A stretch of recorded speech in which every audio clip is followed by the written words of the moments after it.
बेशक मेरा परवरदिगार दुआ सुनने वाला है। ए परवरदिगार, मुझको ऐसी तौफीक इनायत कर कि नमाज पढ़ता रहूं और मेरी औलाद को भी ये तौफीक बख्श। ए परवरदिगार, मेरी दुआ कबूल फरमा। ए परवरदिगार, हिसाब किताब के दिन मेरी और मेरे माँ बाप की और मोमिनों की मगफिरत कीजिए।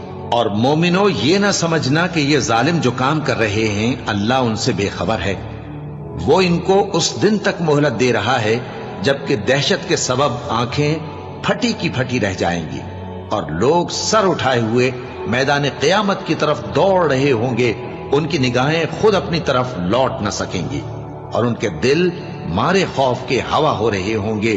और लोगों को उस दिन से आगाह कर दो जब उन पर अजाब आ जाएगा। तब जालिम लोग कहेंगे कि ऐ हमारे परवरदिगार, हमें थोड़ी सी मोहलत अता कर ताकि हम तेरी दावत तौहीद कबूल करें